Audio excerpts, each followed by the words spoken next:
အားလုံးပဲမင်္ဂလာပါရှင်ထားတို့ပြန်လည်ဆုံတွေ့ကြပါပြီဒီနေ့မှာတော့ပွဲပေါင်းစုံလိပေါင်းစုံပြန်ပြီးတော့ကစားပြီးဖြစ်တဲ့အတွက်ကြောင့်မို့လို့ထုံးစံအတိုင်းပဲထားရဲ့ရွေးချယ်မှုဗီဒီယိုလေးတွေတင်ပေးလိုက်တာပဲဖြစ်ပါတယ်အဲ့တော့မနေ့က Telegram မှာထားရဲ့တပွဲကောင်းဖြစ်တဲ့မာစီဂိုးပေါ်လေးကိုတင်ပေးခဲ့ပါတယ်ဆိုတော့ပွဲစဉ်လေးကတော့1-5ဆိုတဲ့ရလဒ်နဲ့ပြီးသွားတဲ့အတွက်ကြောင့်မို့လို့ထားရဲ့ Telegram Channel ကို join ထားတဲ့အကိုကြီးအားလုံးပဲရလိုက်ကြမယ်လို့မျှော်လင့်ပါတယ်ဆိုတော့ဒီနေ့မှာလည်းထားရဲ့ရွေးချယ်မှု3ပွဲရှိပါတယ်အဲ့တော့ထားတစ်ခုပြောချင်တာကပေါ့နော်ထားအခုတင်ပေးနေတဲ့ဗီဒီယိုတွေကအကိုတို့ကိုဒါထားရောင်းနေတာလည်းမဟုတ်ဘူးဝယ်ခိုင်းတာလည်းမဟုတ်ဘူးထားရဲ့ဝါသနာအရာလည်းဖြစ်တယ်ပေါ့နော်ဒါကြောင့်မို့လို့ထားရဲ့ရွေးချယ်မှုတွေကိုဒါထားရဲ့အမြင်လေးတွေအတိုင်းပဲဒါသုံးသပ်ပြီးတော့မှတင်ပေးတာဖြစ်ပါတယ်အကိုတို့အနေနဲ့လည်းဒါအကြိုက်တူရင်ယူဆော့လို့ရတယ်လို့အကြိုက်မတူရင်လည်းလွတ်လွတ်လပ်လပ်ဒါပတ်ကန်လို့ရတယ်ပေါ့နော်ပြီးတော့ထားကဒါ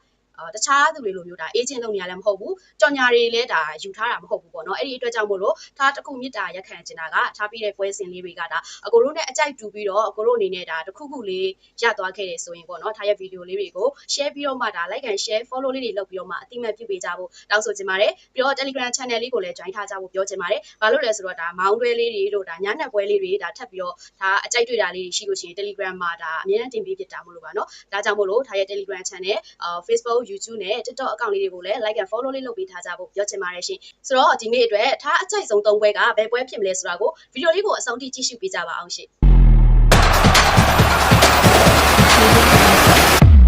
်ကဲထားပထမဆုံးသုံးသပ်ပေးမယ့်ပွဲစဉ်လေးကတော့ Bayern Munich နဲ့ Freiburg တို့ရဲ့ Bundesliga ပွဲစဉ်လေးပဲဖြစ်ပါတယ်ဆိုတော့အားလုံးသိတဲ့အတိုင်းပဲဂျာမန်ဘလူးကြီးBayern Munichကတော့ဇယားထိတ်ဆုံးမှာဒါသူ့ရဲ့အောက်က Leipzig ကို6မှတ်ဖြတ်ထားတာဖြစ်ပါတယ်ဆိုတော့ Freiburg ကတော့ဇယားအလယ်မှာအဆင့်10နေရာမှာရပ်တည်ထားပါတယ်Bayern Munich ကတော့ဒါအိမ်ကွင်းဆိုတာနဲ့အားလုံးသိတဲ့အတိုင်းပဲအိမ်ကွင်းဆိုရင်သူကလေသူ့ရဲ့ German Blue ဆိုတဲ့အတိုင်းပဲ Blue တရက်စီးပြီးတော့ဒါဂိုးတွေတောက်လျှောက်သွင်းတတ်တဲ့အထက်မှာပါတယ်ပေါ့နော်ဒါပေမဲ့တစ်ခုရှိတာကဒီပွဲစဉ်ပြီးလို့ရှိရင်ဒါ29ရက်နေ့မှာ Bayern Munich တို့အနေနဲ့ Arsenal နဲ့ဒါ Champions League သွားကန်မှုရှိပါတယ်အဲ့ဒီပွဲစဉ်ကလည်းဘိုင်ယန်တို့ကအဝေးကွင်းကနေကစားရမှာဖြစ်ပါတယ်။အဲ့ဒီအတွက်ကြောင့်မို့လို့ဒီကနေ့ပွဲစဉ်မှာဘိုင်ယန်တို့အနေနဲ့ဒါတက်နိုင်တဲ့လောက်တော့ဒါအင်အားချွေတာသွားမယ်လို့ထားကတော့ထင်တယ်ပေါ့နော်။ဆိုတော့ Freiburg ကတော့ဒါနောက်ဆုံးကစားထားတဲ့ပွဲစဉ်ဒီမှာတော့သူတော်တော်လေးကိုအခြေအနေကောင်းထားတာကိုတွေ့ရတယ်နောက်ဆုံးပွဲစဉ်5ပွဲမှာဆိုရင်လည်းဒါလေဘာကူဆင်တသင်းနဲ့ကိုပဲဒါ2စီးနဲ့ရှုံးနေထားပြီးတော့ကျန်တဲ့4ပွဲစလုံးကတရေနဲ့အနိုင်ရရှိထားတာဖြစ်ပါတယ်အဲ့တော့ Freiburg ကလည်းဒါလက်ရှိမှာဇယားအလယ်မှာအရန်ကြီးကို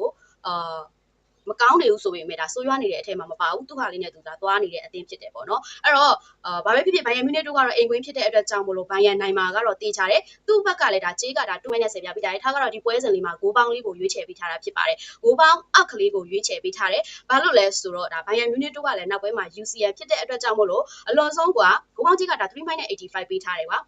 အလွန်ဆုံးသူ့အနေနဲ့ဒါ 2C 3C လောက်နဲ့ပဲသွားမလားနော်ဒါမှမဟုတ် Freiburg ဘက်ကနေဒါတကူလောက်ပဲပြန်ထည့်မယ်ဆိုရင်တော့ဒါ2-1လောက်နဲ့ပဲသွားမလားထားကတော့အဲ့လောက်ပဲအလုံးစုံတသိန်းပေါင်း3ခုလောက်ထိပဲသွားမယ်လို့ထင်တယ်ပေါ့နော် Freiburg ဘက်ကတော့ဒါအများဆုံးတကူပဲကွာတကူထည့်မလားဘိုင်ယန်ရဲ့သွင်းကိုကိုပဲလက်ခံမလားအဲ့လောက်ပဲရှိမယ်လို့ထားထင်တယ်ဒါပေမဲ့တခုရှိရက Freiburg ကလည်းအရန်ကြီးစိုးရွားနေတဲ့အသင်းမဟုတ်တဲ့အတွက်ကြောင့်မို့လို့ဂိုးပြက်ချီပြက်ကြီးအရန်ကြီးကိုတင်မှာ 4C 5C 6C လောက်ထိတော့ဒါသွားမယ်တော့မထင်ဘူးပေါ့နော်ဒါကြောင့်မို့လို့ဒီပွဲစဉ်လေးမှာဘိုင်ယန်မြူနစ်9အောက်လေးကိုရွေးချယ်ပေးလိုက်ရတာဖြစ်ပါတယ်ရှင့်နောက်ထပ်သုံးသပ်ပေးမယ့်ပွဲစဉ်လေးကတော့ဝူဘတ်နဲ့လီဗာကူဆင်တို့ရဲ့ဒါသူကလည်းဘွန်ဒလီဂါပွဲစဉ်လေးပဲပေါ့နော်ဆိုတော့လီဗာကူဆင်ကတော့ဘွန်ဒလီဂါအမှတ်ပေးစရရဲ့အဆင့်9နေရာမှာရမှတ်20နဲ့ရပ်တည်ထားတယ်ဝူဘတ်ကတော့အဆင့်14နေရာမှာဒါရမှတ်10မှတ်နဲ့ဒါရပ်တည်ထားတာဖြစ်ပါတယ်ဆိုတော့သူတို့နှစ်သင်းရဲ့ head to head တွေ့ဆုံမှုတွေမှာဆိုရင်တော့လီဗာကူဆင်ဘက်ကနေပဲအနိုင်ရခဲ့တာများတယ်ဒါပေမဲ့သူတို့နှစ်သင်းနောက်ဆုံးတွေ့ဆုံခဲ့တဲ့ဒါ February 10ရက်နေ့တုန်းကပွဲစဉ်မှာဆိုရင်ဝူဘတ်ကသူ့ရဲ့အိမ်ကွင်းမှာလီဗာကူဆင်ကိုဒါ ZC ဆိုတဲ့ရလနဲ့တရေရအောင်ခံကန်နိုင်ခဲ့တယ်ပေါ့နော်ဆိုတော့လက်ရှိအနေထားမှာဆိုရင်လည်းဝူဘတ်ကတော့ဒါနောက်ဆုံးစားထားတဲ့9ပွဲမှာတပွဲပဲအနိုင်ရထားပြီးတော့4ပွဲအထိရှုံးနေထားတာကိုလည်းတွေ့ရတယ်။အိမ်ကွင်း9ပွဲကစားထားရမှာလည်း9ပွဲတပွဲမှမရထားသေးပဲနဲ့2ပွဲတည်3ပွဲရှုံးထားတာကိုလည်းတွေ့ရတယ်ပေါ့နော်။ဆိုတော့ဝူဘတ်ကလည်းဒါအချင်းကြီးစိုးနေရပေါ့နော်။ဆိုတော့တစ်ဖက်ကလီဗာကူဆင်ကကြတော့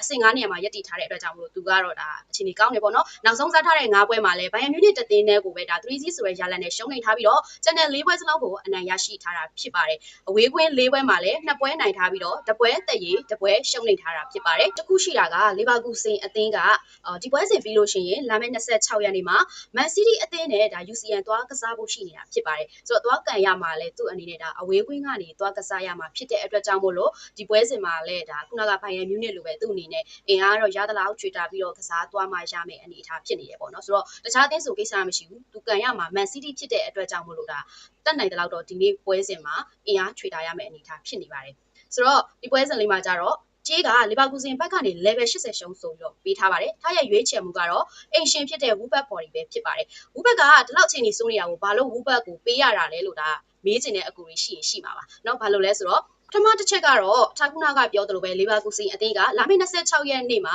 မန်စီးတီးလိုအသင်းကြီးကိုအဝေးကွင်းကနေသွားပြီးတော့မှဒါ UCL သွားကစားရမှာဖြစ်တဲ့အဲ့ဒီအတွက်ကြောင့်မို့လို့ဒီနေ့ပွဲမှာရသလောက်အင်အားချွေတာဖို့လိုအပ်နေတာဖြစ်ပါတယ်။နောက်တစ်ချက်ကဘာလဲဆိုရင်တော့ဒါ Woodbird ကဒီနေ့မှာနီးပြအသင်းနဲ့ကစားလာမှာပဲဖြစ်ပါတယ်။ဆိုတော့နီးပြအသင်းနဲ့ကစားလာမယ်ဆိုတော့ဘယ်လိုပုံစံနဲ့ကစားလာမယ်ဆိုတာကိုဒါအရင်စိတ်ဝင်စားတယ်။ဒါကြောင့်မို့လို့ Woodbird ကိုထားဘက်ကနေဒါအခွင့်အရေးပေးလိုက်တဲ့သဘောပေါ့နော်ခုနပြောသလိုပဲဒါ Woodbird ကဒီလောက်ချိန်နေပြီးစိုးနေတာကိုဘာလို့ Woodbird ကိုနေရတယ်လဲဆိုရယ်မိကုမျိုးတွေရှိလာမှာဆိုလို့ဒါရှင်းပြပေးလိုက်တာပေါ့နော်ဒါကတော့ Woodbird ကိုအခွင့်အရေးပေးလိုက်တဲ့သဘောပဲဘာပဲဖြစ်ဖြစ်လီဗာပူးစင်ဘက်ကလည်းဒီနေ့မှာခုနပြောသလိုအင်အားချွေတာသွားမယ့်အချိန်မှာဒီဘက်မှာလည်းနီးပြအသင်းနဲ့ပွဲထွက်လာမယ့်အခိုက်မှာ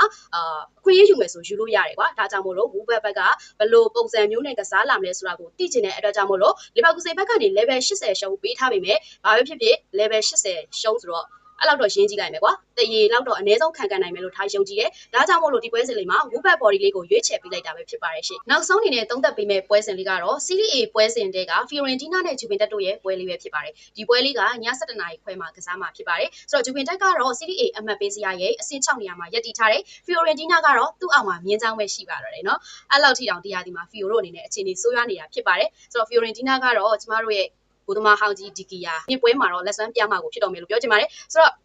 သူတို့နှစ်တင်းရဲ့ head to head တွေ့ဆုံမှုတွေကိုကြည့်မယ်ဆိုရင်